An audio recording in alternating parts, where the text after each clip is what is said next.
What does dividend yield of a company indicate? Through the course of this video, we are going to understand how a dividend yield helps evaluate the performance of a company.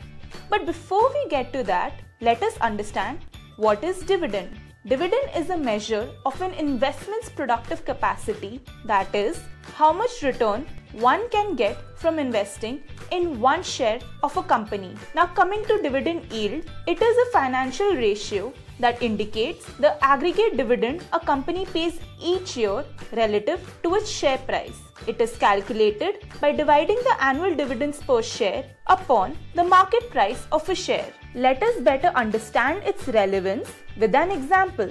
Say our friend Arvind has invested in stocks of light and crunchy biscuits. Each share of the company pays a dividend of Rs 10 and is currently trading in the market at Rs 100.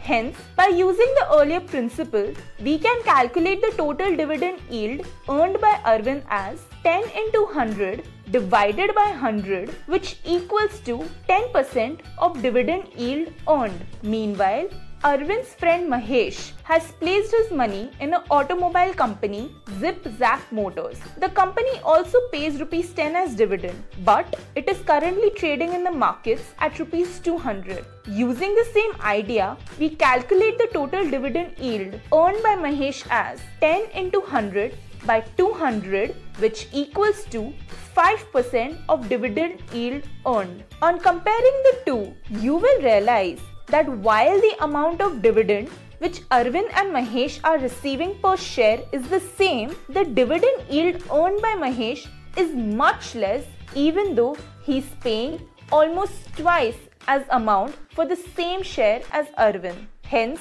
quite obviously, Arvind is making a smart investment here. But before you jump to conclusions, always remember, stocks with lower growth potential often offer a high yield to investors, while stocks with high growth potential offer a lower dividend yield. Therefore, while picking a stock, make sure that you never use dividend yield as the only barometer to make your investments. Until then, happy investing.